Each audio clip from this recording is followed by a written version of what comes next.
ஒரு இளைஞன் இருந்தான். அவன் சிறுவயதில் மிகவும் ஏழ்மையில் வளர்ந்தான்.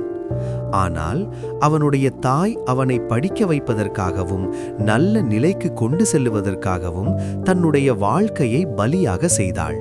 அந்த தாய்க்கு ஒரே ஒரு கண் மட்டுமே இருந்தது. சிறுவயதில் விபத்தில் மற்ற கண் கெட்டுப் போனது.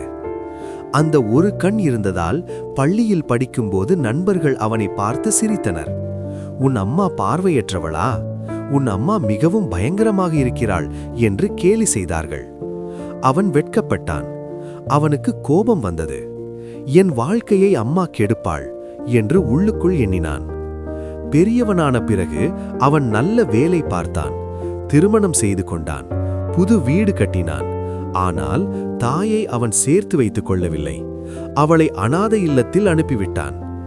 பல ஆண்டுகளுக்கு பிறகு அந்த தாய் உடல்நிலை மோசமாகி மகனை மிகவும் நினைத்து அவனை சந்திக்க அனாதை இல்லத்திலிருந்து ஒரு கடிதம் எழுதினாள். அந்த கடிதத்தில் அவள் சொன்னாள், மகனே, நீ சிறுவனாக இருந்தபோது ஒரு விபத்தில் உன் கண் காயமடைந்தது. அப்போது நான் என் கண்களில் ஒன்றை உனக்காக தந்தேன். நான் ஒற்றை கண் கொண்டவளாக ஆனேன். உன்னை பார்த்து மக்கள் சிரிக்கும்போது நீ வெட்கப்படுகிறாய் என்று தெரியும். அதற்காக நான் உன்னிடம் எதையும் சொல்லவில்லை. நான் உன் வாழ்க்கை நல்லதாக இருக்க வேண்டும் என்பதற்காகத்தான் எனது கண் கொடுத்தேன். இன்று நான் என் வாழ்நாளின் கடைசி பகுதியில் இருக்கிறேன். உன் முகத்தை ஒருமுறை பார்க்க ஆசைப்படுகிறேன். அதுவே போதும். அந்த கடிதத்தை படித்த மகன் அதிர்ச்சியடைந்தான். அவனது கண்களில் கண்ணீர் வந்தது.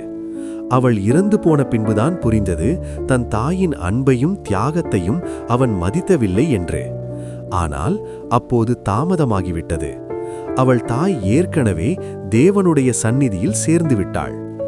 இருக்கும்போது சொந்தங்களுடைய மதிப்பு தெரிவதில்லை. சொந்தங்கள் மரித்த பிறகு தேடினாலும் அவர்கள் கிடைப்பதில்லை.